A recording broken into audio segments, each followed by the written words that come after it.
Um grupo de piratas informáticos revelou documentos do Banco Central da Rússia que revelam que Putin é, e estou a citar, mentiroso, ditador e criminoso de guerra. Epá, seus nerds da informática, arranjem, mas é um vídeo do Putin e mais meia dúzia de tipos do KGB a fazerem amor, que isso sim, talvez embarace o homem e acabe com a guerra.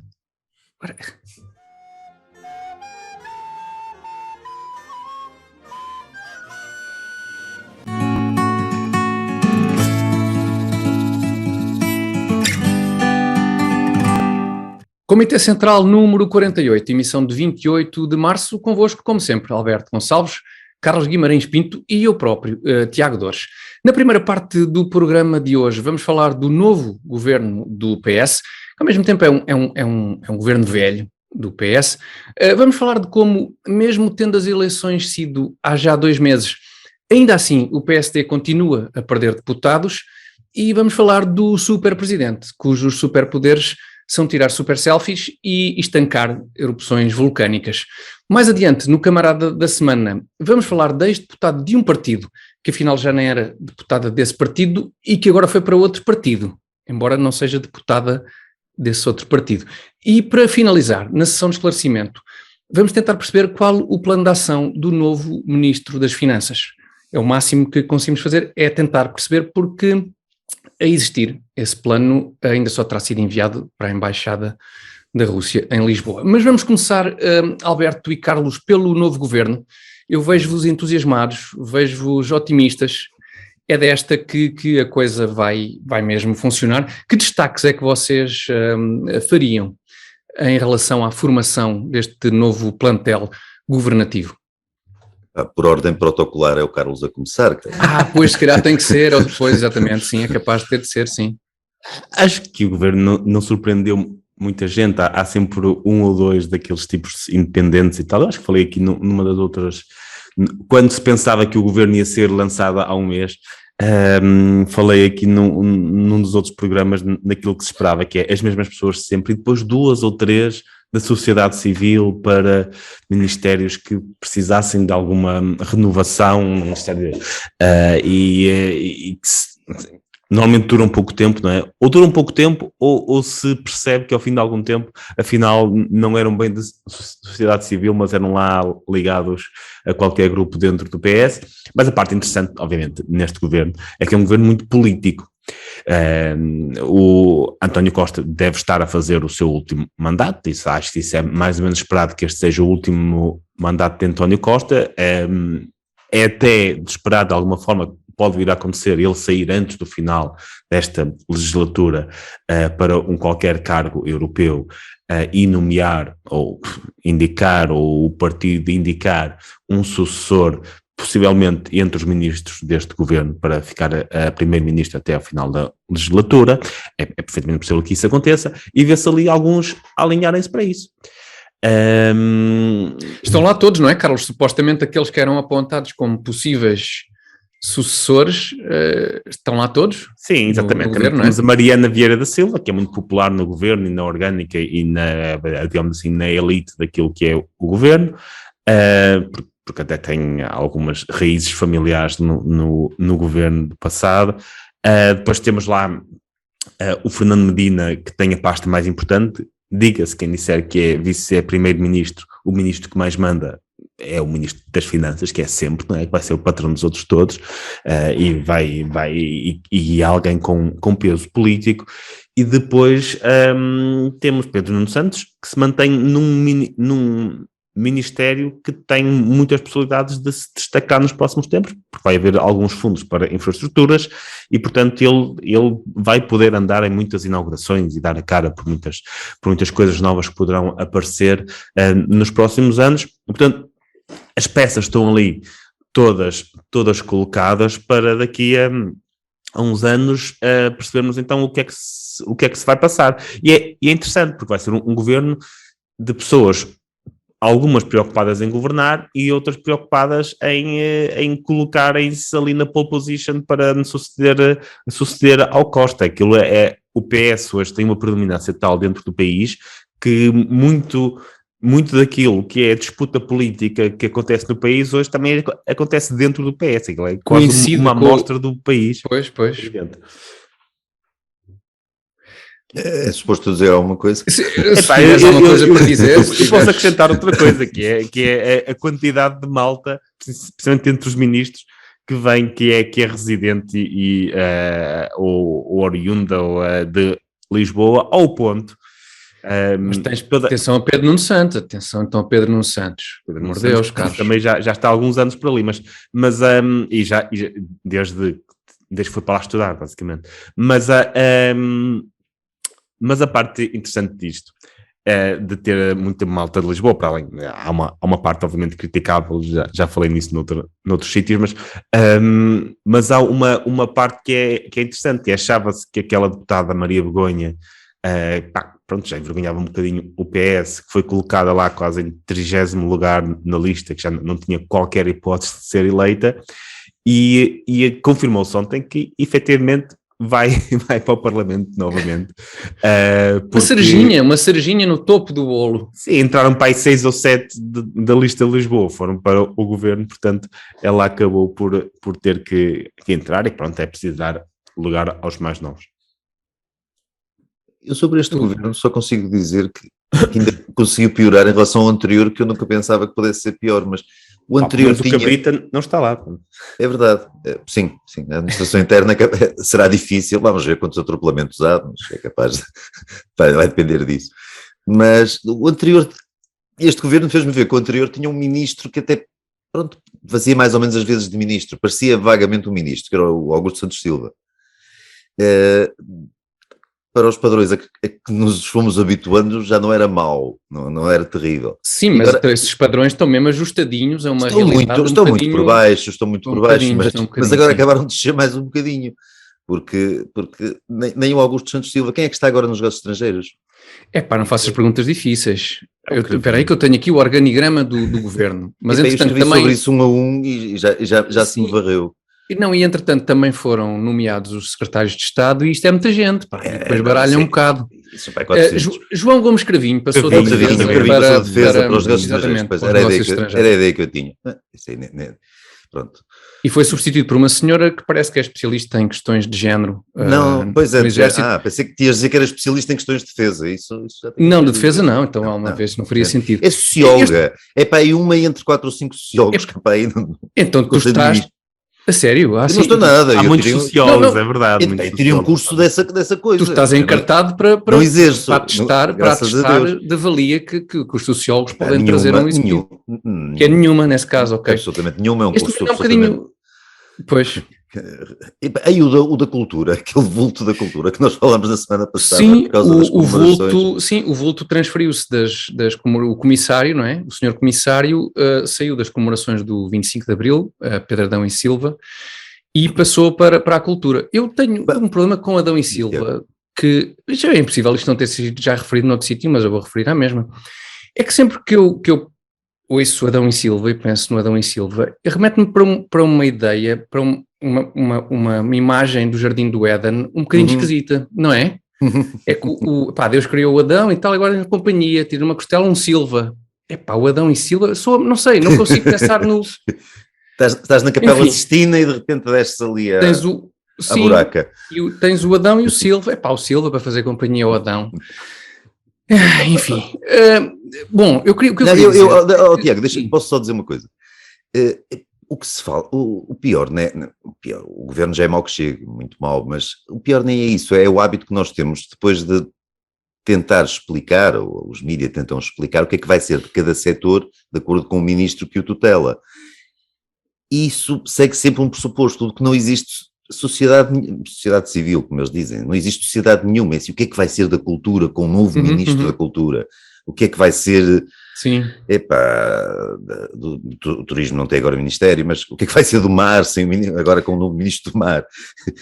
Que ainda por cima... Depende daqueles marretas que o PS arranja, aqueles amigos do Costa, depende depois de tudo o resto, até o mar.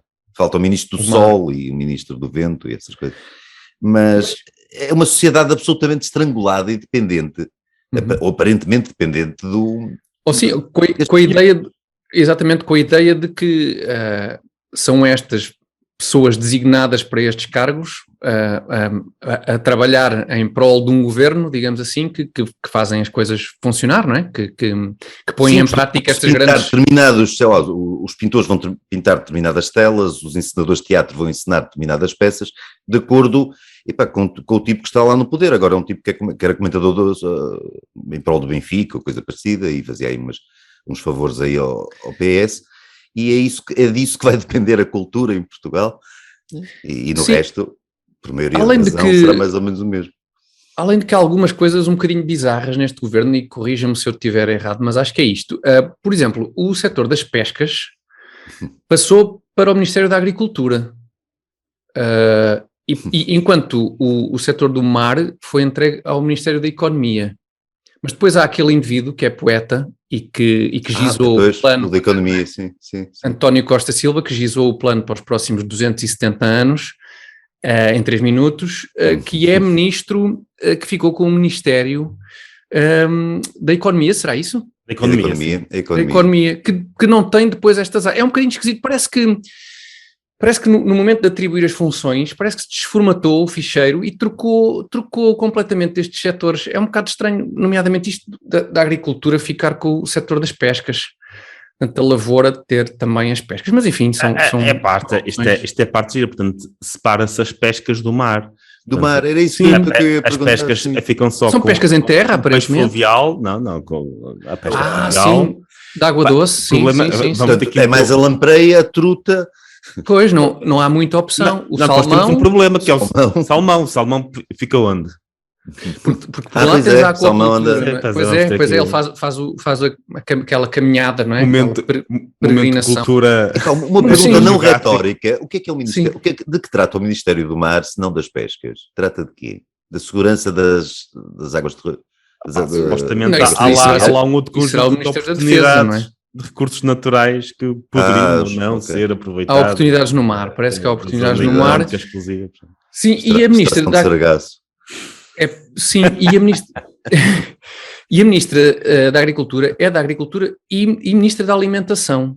Eu também reparei nisso. Ministra da Alimentação. É uma preocupação.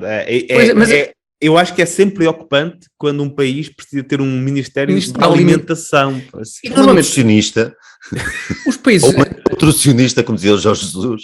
É um mau sinal para o futuro. É um bocadinho, não é? É sinal que... Os países de leste é que tinham ali qualquer coisa... Exatamente, é sinal que vão escassear alimentos. Em princípio é sinal que vão escassear alimentos.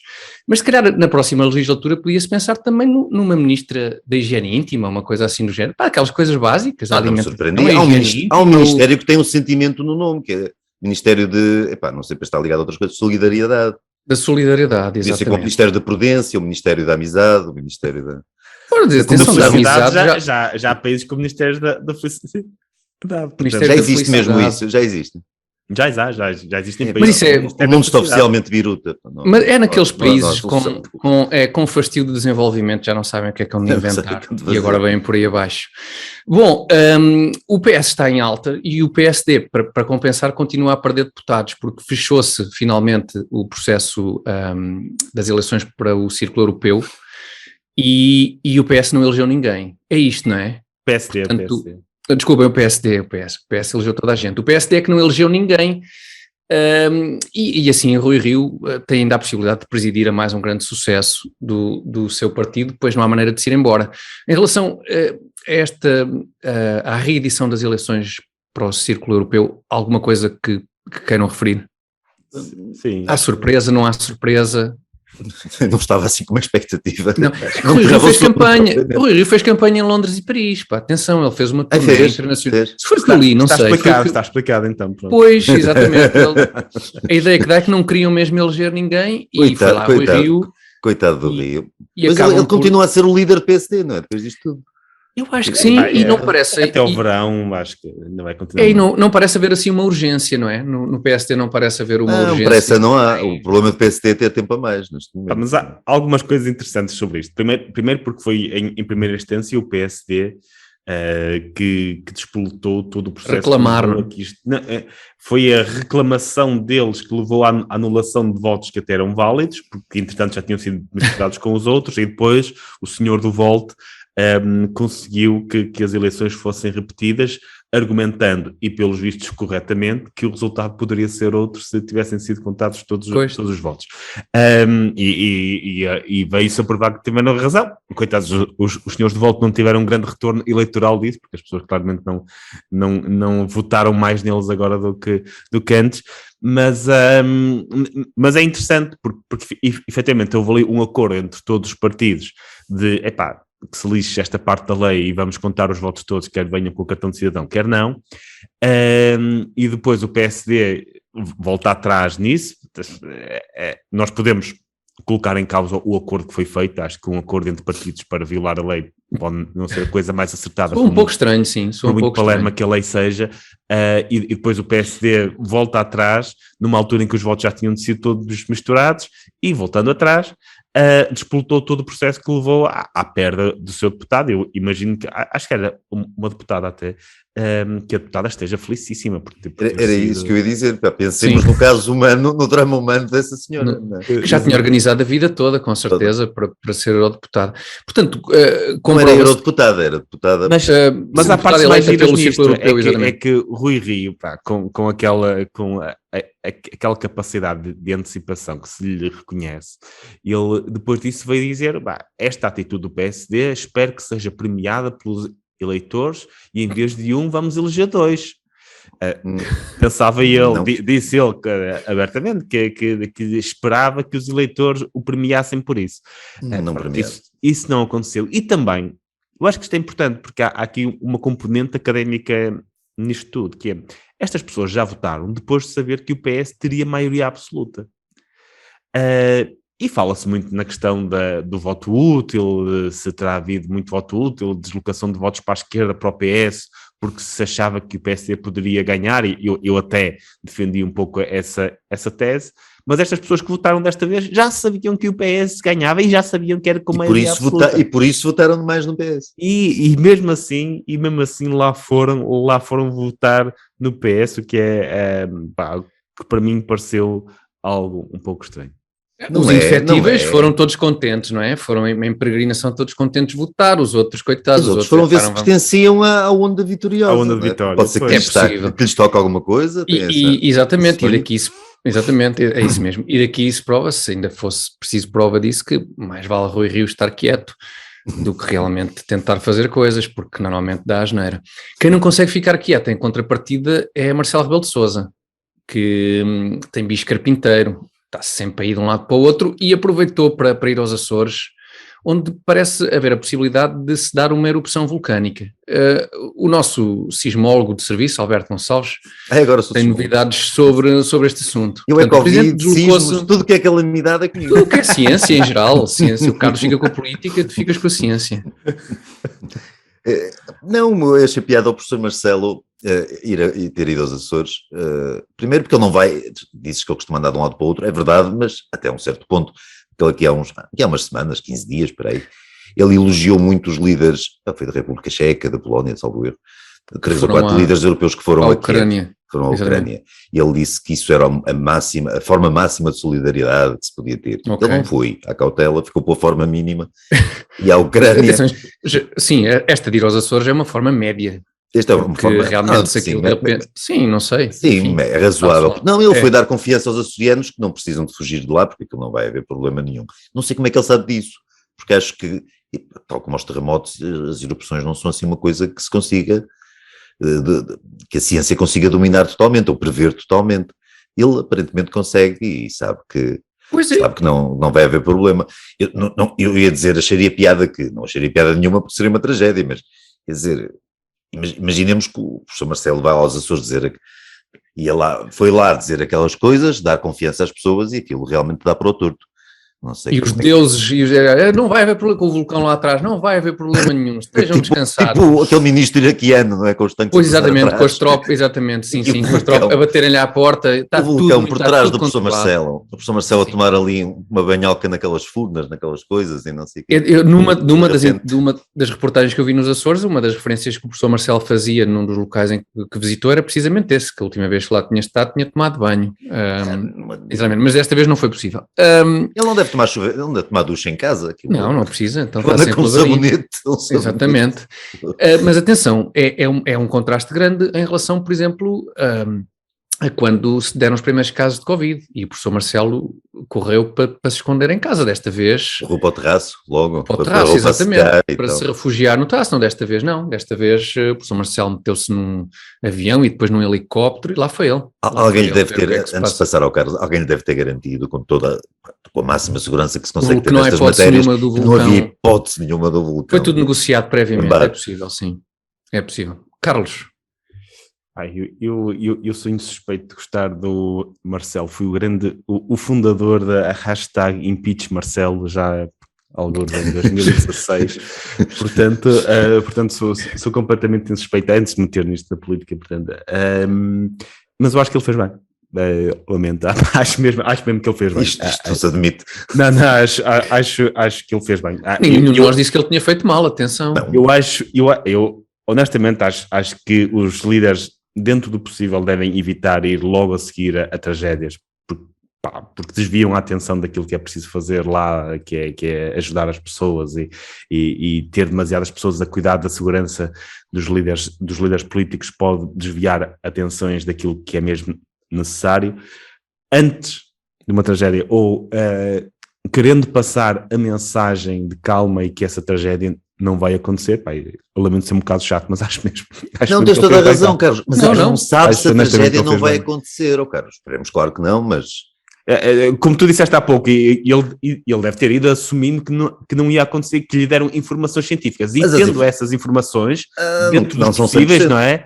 É normal que ele vá lá e diga, sabendo que já estavam pessoas a sair da ilha assustadas e por aí fora. Sim, 2.500. As pessoas têm uma história de erupções, aquela história antiga, trágica, e acho que ir lá dar confiança às pessoas, há das poucas coisas que um presidente pode fazer. Eu até concordo com o Carlos inteiramente. Agora, esta é uma matéria que não se consegue ter certezas nenhumas. Pois. Ele dar a garantia à população, ou transmitir a tal confiança que ele não pode ter, cientificamente não pode ter, é que eu achei assim. Pois pode ser um bocadinho imprudente, eventualmente, mas é arriscar as probabilidades.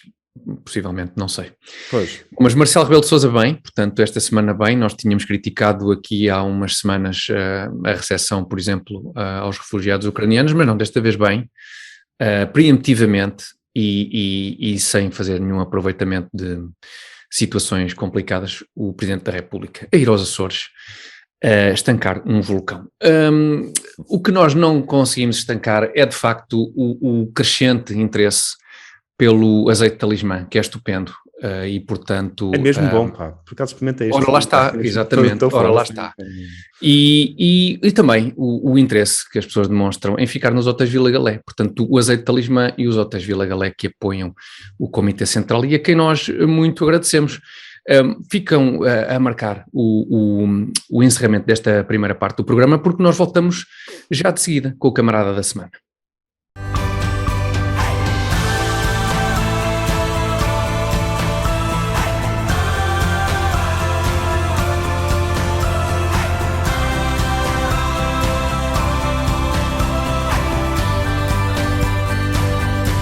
Ofereça bons momentos a quem mais gosta.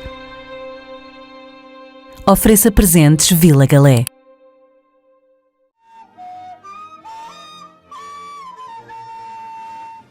E a camarada desta semana é Cristina Rodrigues, ex-deputada do PAN, Pessoas, Animais, Natureza, que entretanto se tornou, ajudem por favor no nome técnico, qualquer coisa. Assessora jurídica. Não, mas ainda antes disso, não é? Portanto, foi eleita deputada não inscrita. Não inscrita, exatamente. Ela e Joacine Catar Moreira eram as duas deputadas não inscritas. Obrigado, Carlos. Acho que o PAN tinha mais do que uma, mas não quero. Mas ela tornou-se não inscrita, não é?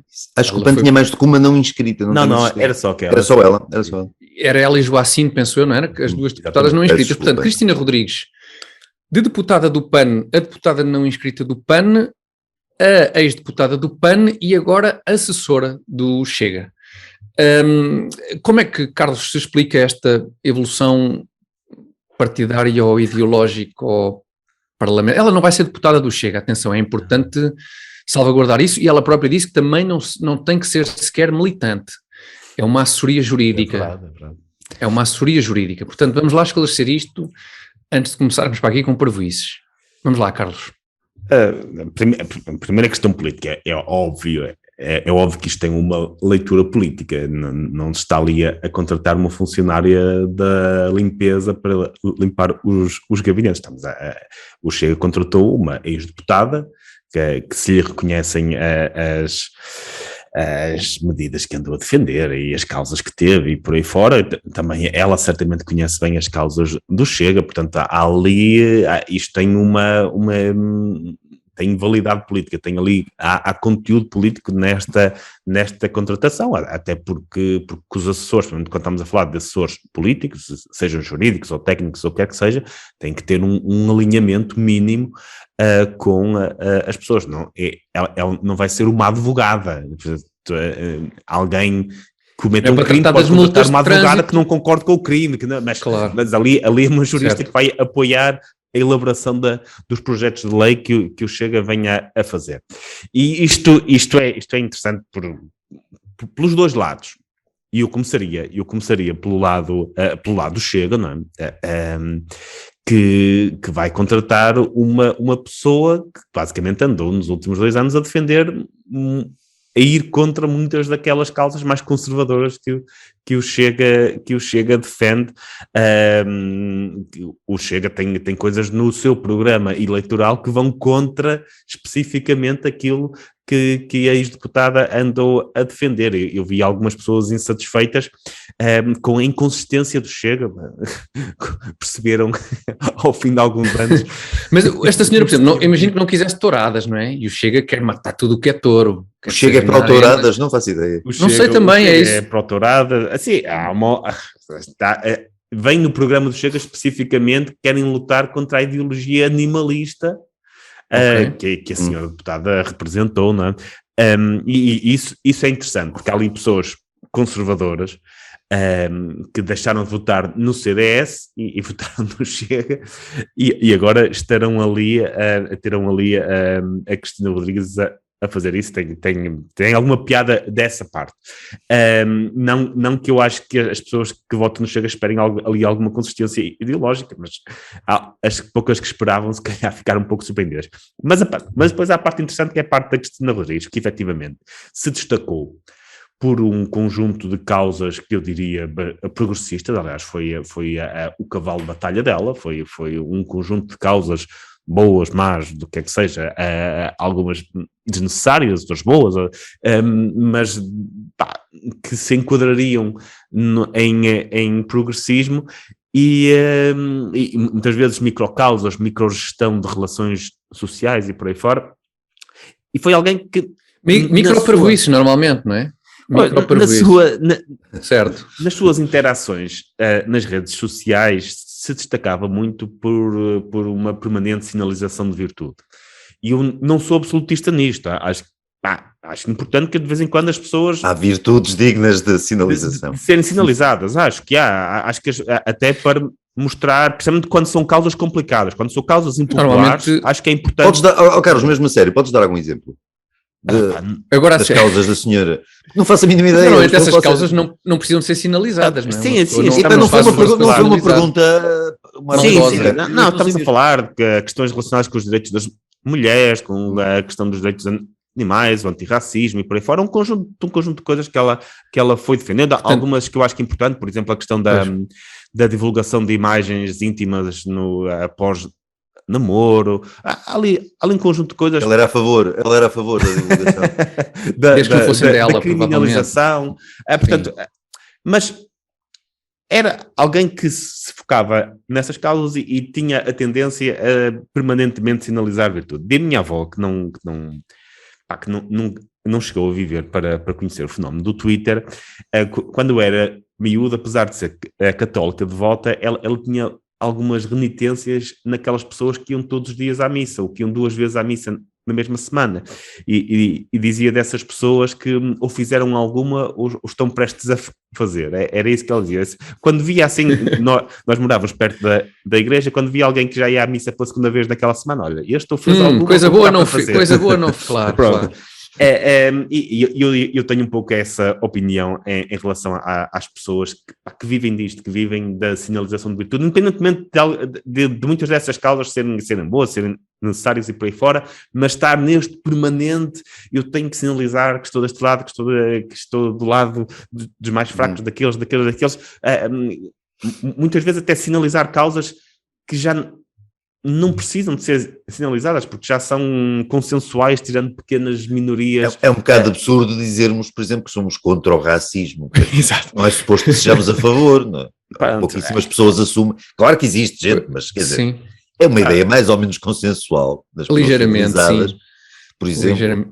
é como Supostamente estaria a mais ou luta menos contra o cancro, passado. não existe a luta a favor do cancro. Sim, é mais ou menos isso. Há sim. aquelas coisas mais ou menos que as pessoas assumem. Estão mais ou menos assumidas, Sim, esperamos sim, nós, não é? Sim, Mas sim. pronto, pá, eu confesso que até tinha uma boa opinião, apesar de tudo, ela tinha saído do PAN, portanto tinha olhado para aquilo e visto... Isso é um bom indício, pois seria um bom indício. Pá, estes gajos se calhar exageram e tal, mas esta viragem muito, muito rápida, acho que não sei exatamente o que é que levou a isso, pode ter a ver com o Chega a querer recentrar-se, não sei, pode ter a ver com a senhora se calhar não encontrava emprego no outro lado. Eu acho que será mais isso, a segunda hipótese. Pode ter forjado uma amizade com o André Ventura nos trabalhos parlamentares. Aliás, saiu uma notícia segundo a qual ela foi a deputada que mais vezes votou a favor do Chega.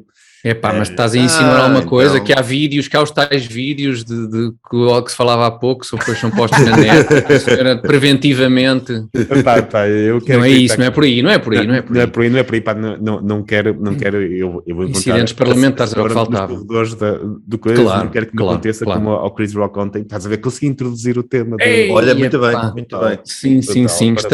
Parabéns a Temos mim. que ir ver melhor as imagens em câmara lenta para perceber se é verdade. Mas portanto, será abusivo dizer que esta senhora saiu do partido de Pessoas e Animais para passar para um partido que trata certas pessoas como animais? Achas que pode ser por aí que houvesse ali uma certa Palavras são familiaridade e que... Eu não sei, epá, é uma hipótese, não sei se pode... Enfim, não sei. Alberto, queres acrescentar alguma coisa a este... Nada de a este... especial, a não ser que fazemos sempre aquela coisa de considerar o Chega como um caso à parte, uma espécie de partido fora do sistema político. Eu acho que o Chega é tão do sistema quanto possível e não representa o sistema, mas representa uma parte desse sistema exatamente como os outros representam, e não estou com isto a defender o Chega, pelo contrário. Agora, quer dizer, quando alguém passa, imaginemos que uma pessoa, aqui há uns tempos houve um caso de um sujeito qualquer que estava ligado ao Bloco de Esquerda, não é? Depois passou para o Chega, foi candidato pelo Chega a Coimbra, salvo erro. Uma Câmara, exatamente, sim. Quer dizer, porque ele piorou ao passar do Chega para o Bloco de Esquerda. Foi espantoso. Epá, este tipo era tão sensato, passou uma carreira no Bloco de Esquerda e agora está no Chega. Não se admite. Quer dizer, não vejo. Sim, há mais coisas do Bloco há coisas do Chega que me repugnam, obviamente. Obviamente não, podia não haver. Há mais coisas do Bloco que me repugnam do que... Eu preferia, em último caso, em última instância, preferia que o André Ventura fosse primeiro-ministro do que fosse o Francisco Louçã primeiro-ministro. Sim, até porque... Se eu tivesse que escolher, eu não gostava de nenhuma das hipóteses, mas até que escolher, preferia o André Ventura ou o Francisco Louçã. Pois, mais que não seja porque, como ninguém percebeu o que é que o André Ventura quer, nem ele próprio, deixaria uma nesga de esperança não acho que me mandasse para a mau. cadeia no dia seguinte. Pois, tenho essa ideia. Como saberíamos que fosse mau uma alternativa desse género, tipo ter um primeiro-ministro do Bloco de Esquerda, que aí saberíamos com o que é que podíamos contar. Por isso, acho que se exagerarmos um bocado nestas coisas, agora, que é uma mudança, que parece comprometer os princípios da tal senhora, Cristina Rodrigues, é? Cristina Rodrigues, exatamente. Isso parece, tudo bem, mas isto a coerência em política também esta gente Claro. não é caso, não é caso inédito, né? Vamos também... E custa mesmo a pensar o que é que a terá levado mesmo a isso, mesmo em termos salariais. O salário, não é? Ou gostou muito de trabalhar na Assembleia porque ela tinha ali uma legião de seguidores, e custa-me a entender que uma ex-deputada Ali não nas redes, tivesse oportunidades de emprego fora da Assembleia da República. Porque os seguidores nas redes não dão emprego, quer dizer, só se ela criar um culto e vestir uma túnica e foi por aí fora. E vender t-shirts e merchandising e assim, e for por aí que se safa. Não garante agora percebo o que queres dizer, sim. Como é que não encontra? Quer dizer, eu sei mais ou menos quando ganham assessores, é variável, mas imagino que o Chega também não pague por aí além dentro daquilo que são as possibilidades do país, mas custa-me acreditar que não conseguisse um emprego como jornalista noutro sítio qualquer. Tem que haver ali alguma proximidade. E é por isso que eu acho que há ali uma questão política. Acho que há ali uma aproximação política. Não sei se é do Chega às ideias da Cristina Rodrigues, se é da Cristina Rodrigues às ideias do Chega. Atenção, agora isto aconteceu mesmo. Houve gente do Chega a criticar, parece que há algum descontentamento dentro do partido por terem... É normal, os conservadores têm que estar assim, quer dizer, estamos a falar de uma pessoa que concentrou grande parte das suas lutas nos últimos 2 anos em questões progressistas, anticonservadoras. Por um lado é isso, por outro lado é o facto de eles andarem lá a dar voluntariado para trabalhar, a dar o litro do partido, e assim agora vão pagar uma sujeita que vem de fora e não sei o quê. Pois é possível que seja. Estariam do lugar, não é? Pois o plano A de Cristina Rodrigues era ser a mais um, não era? Era garantir a maioria absoluta ao PS. Pronto, este será o plano B, eventualmente, e continuar por ali. Não era a própria líder do PAN que ia garantir? Já não sei. Inês não sei quanto. Era capaz que fosse. Mas agora vamos esquecer. Não é pormenores, agora também pormenores de rigor. Agora de repente, no meio deste programa, não faz muito sentido. O que faz sentido é relembrarmos os nossos ouvintes e espectadores de quão estupendo é o azeite talismã. Carlos Guimarães Pinto acabou de o confirmar, como em tantas outras ocasiões também já tínhamos feito. Eu subscrevo também, claro. Subscrevemos os 3, como é óbvio, e subscrevemos também a qualidade das instalações dos hotéis Vila Galé, um pouco por todo o país e pelo estrangeiro também. E agradecemos dessa forma ao Azeite Talismã e aos hotéis Vila Galé o apoio que dão ao Comitê Central que fica por aqui, mas voltamos já de seguida com a sessão de esclarecimento.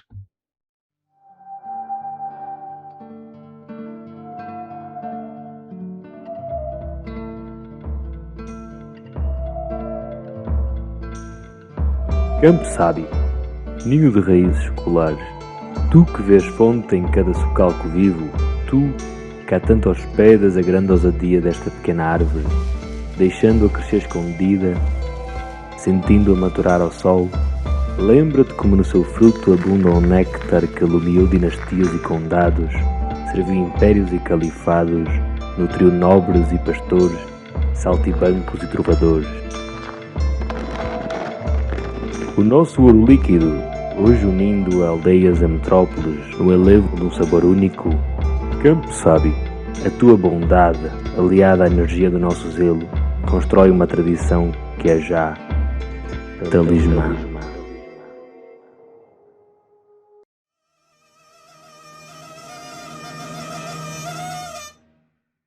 Sessão de esclarecimento, espaço em que respondemos às perguntas dos nossos espectadores e ouvintes. Por favor, continuem a enviar as vossas questões para comitecentral21@gmail.com, comitecentral21@gmail.com. Podem enviar as vossas perguntas no formato clássico, portanto, por escrito, ou enviar um ficheiro áudio, ou se calhar mais espetacular ainda, enviar mesmo um ficheiro vídeo com a vossa questão e assim participarem. Terem um quadradinho também aqui no Comitê Central para nós ouvirmos a vossa questão.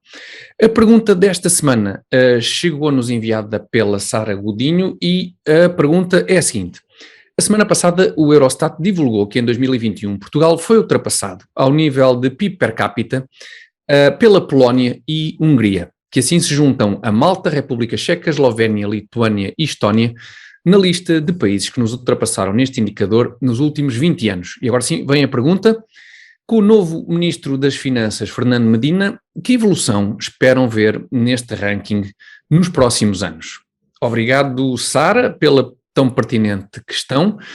Podemos, a propósito desta questão, voltar um bocadinho à formação do novo governo, em que Fernando Medina tem um cargo de grande responsabilidade, Ministro das Finanças, embora, Carlos, e referimos isso na primeira parte do programa, aparentemente na orgânica deste governo, e ouvimos a doutora Manuela Ferreira Leite, por exemplo, a falar nisso, o Ministro das Finanças parece que é o número 6 da orgânica, não é? Eu não sei se ele trata de quê? Do economato, será isso? Do Conselho de Ministros e tal, é o tipo que vai às compras, à Staples ou qualquer coisa. Não se percebe muito bem se este Ministro das Finanças realmente tem peso neste governo, mas isto é uma questão um bocadinho lateral, mas se calhar vale a pena falarmos disso. Ou se efetivamente está só ali para enfim, distribuir o dinheiro que alguém por ele decide como é que é distribuído. Uma coisa é orgânica, outra coisa é aquilo que acontece de facto. E, de facto, naquilo que conta, o Ministro das Finanças é o número 2 do governo, se não é o número 1, em muitos casos, como se calhar foi o caso no tempo da Troika, não se faz nada sem autorização do Ministro das Finanças, como é óbvio, não é?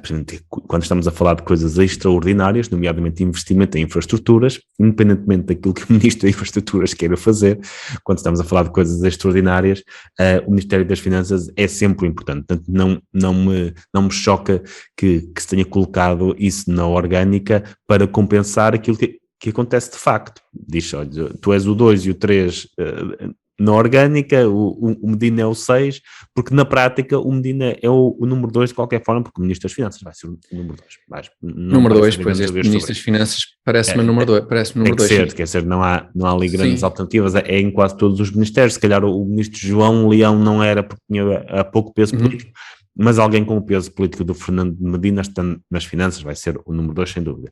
O que é que ele pode fazer? Exato, recentrando a nossa questão, não é? Portanto, fomos ultrapassados pela Polónia e pode fazer o que fez a Câmara de Lisboa, as contas da Câmara de Lisboa. Achas que é esse o caminho? Portanto, Polónia e Hungria ultrapassam-nos. Quem é que está atrás de nós neste momento? Só a Roménia, não? Olhamos para trás e vemos a Roménia, a Bulgária... Não é da União Europeia. 6 países atrás de nós, ainda há ali está Croácia e tal. Croácia, exatamente, e Eslováquia, provavelmente. Letónia.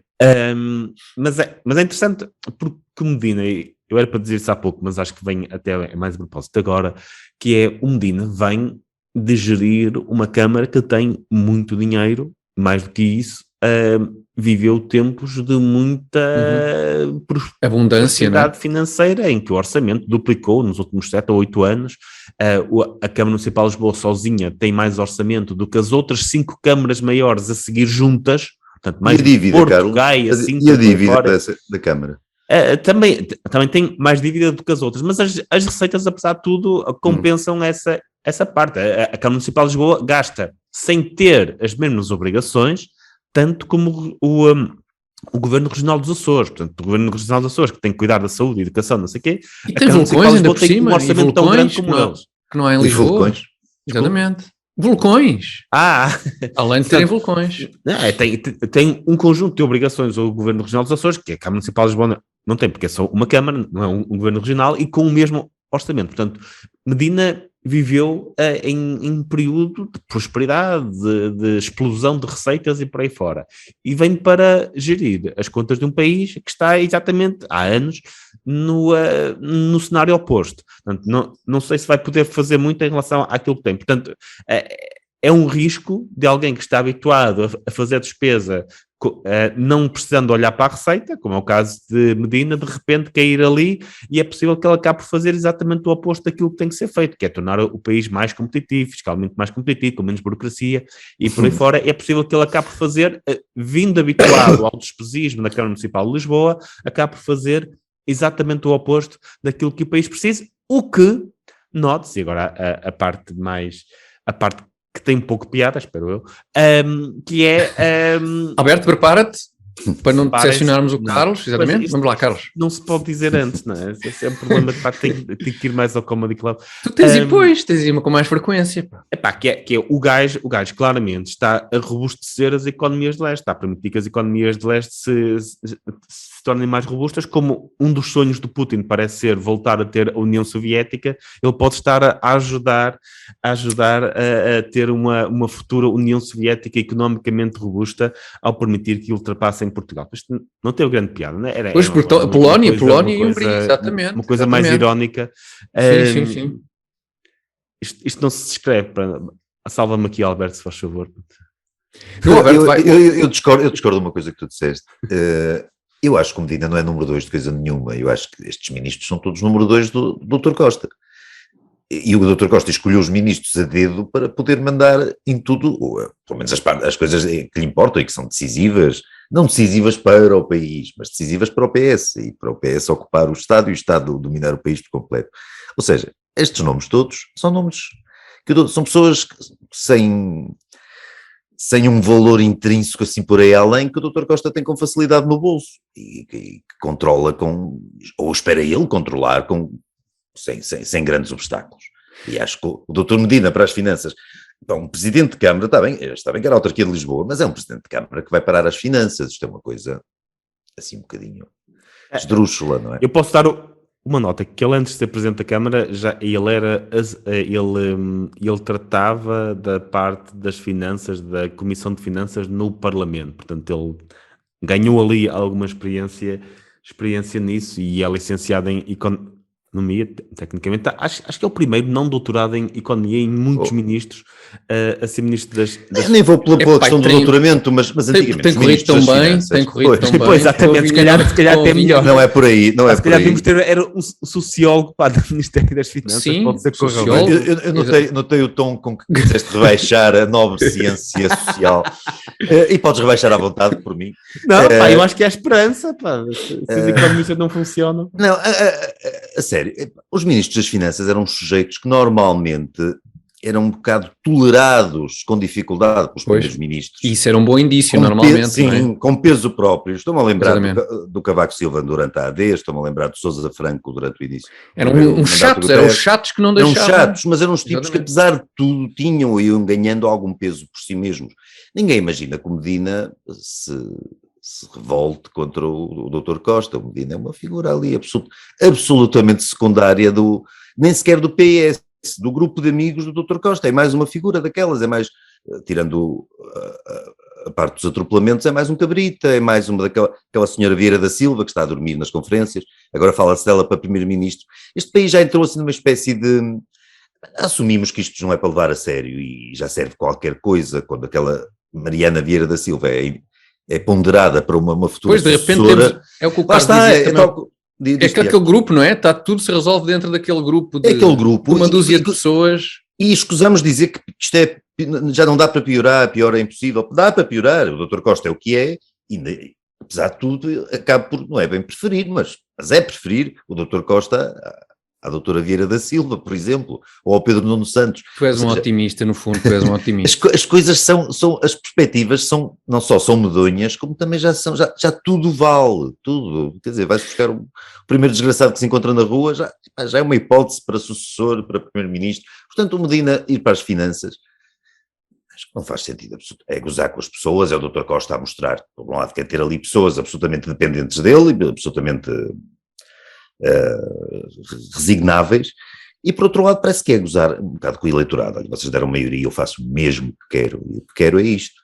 Agora... Pois porque, enfim, já há muito tempo e esse também não será em princípio o papel especificamente do Ministro das Finanças, mas quer dizer, já percebemos há muito tempo esta parte que não há sequer da parte dos governos do PS grande preocupação em apresentar uma perspectiva de evolução do país, quer dizer, em apresentar ideias para galvanizar um bocado o eleitorado e perceber para onde é que isto deve avançar. Mas, de facto, há bocado referias, Alberto, e isso penso que é pertinente, que pelo menos até certa altura os ministros das Finanças eram esse tipo de personagem, não é? Era tipo, é um bocado aquela questão do benevolente, digamos assim, mais do lado do Primeiro-Ministro, e o Ministro das Finanças ser um contraponto, que é o governante bonzinho, o governante mau. O polícia bom e o polícia mau, que tem ali um bocado a mão nos desejos e devaneios dos vários ministérios e numa certa vontade de mostrar serviço e de gastar dinheiro, e do Ministro das Finanças ter esse contraponto, ser um bocado, fazer esse contrapeso. Mas há um tempo esta parte que nem isso é de todo... Não. É de todo verdade, não é? Não parece haver esse ligeiro contrapoder dentro dos governos, nomeadamente dentro dos governos socialistas.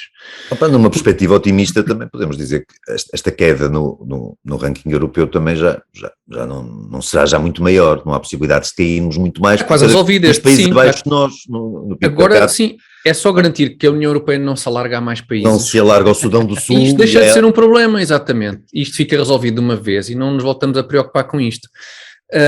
Eu notei uma coisa interessante também. Eu para respondermos a esta pergunta, fiz uma pesquisa rápida, usando a frase Portugal é ultrapassado pela Polónia e pela Hungria em termos de PIB, e isso não me devolveu quase resultados. Portanto, eu não vi na comunicação social em geral, com exceção do Observador e do Jornal Económico, uma referência ao facto de nós termos sido ultrapassados pela Polónia e pela Hungria.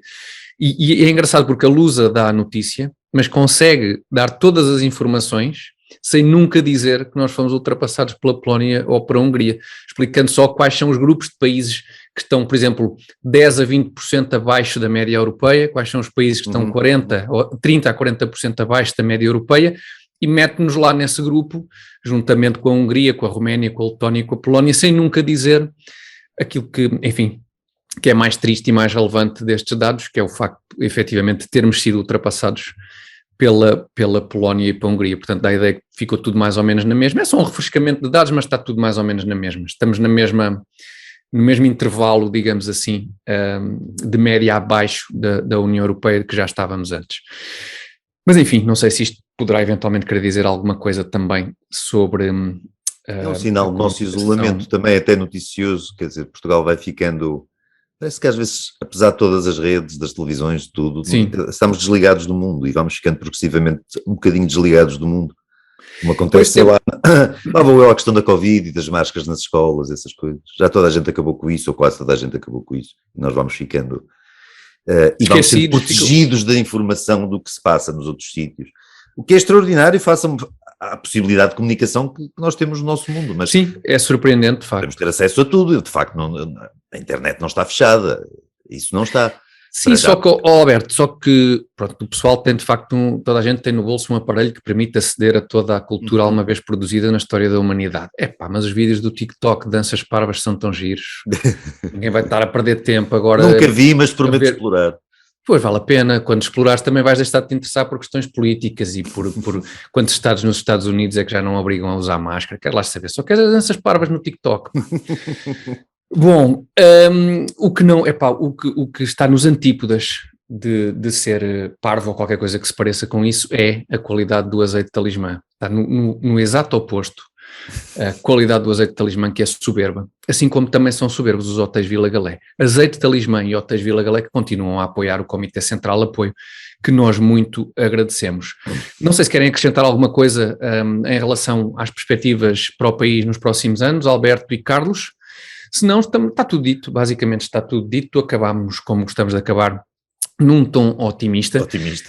Mas não nos vamos embora exatamente sem antes lembrar aos nossos espectadores e ouvintes que o Comitê Central estreia todas as segundas-feiras às 21 horas no canal de YouTube do Comitê Central e no Facebook do Comitê Central. E podem também acompanhar-nos em várias plataformas de podcast, Apple Podcast, Spotify, Google Podcast. Em todos estes sítios onde for possível classifiquem com o máximo de classificações que for possível em termos de estrelas ou fiches ou comentários agradáveis ou desagradáveis. Se forem desagradáveis e tiverem piada, podem até encaixar-se no âmbito do programa e nós poderemos trazê-los aqui para animar um bocado as coisas. E por hoje penso que ficamos por aqui, não me terei esquecido de nada, pelo menos assim de fundamental, e despedimos-nos, agradecemos a vossa presença e despedimos até à próxima segunda-feira. Muito obrigado e até lá. Obrigado, até à próxima. Adeus.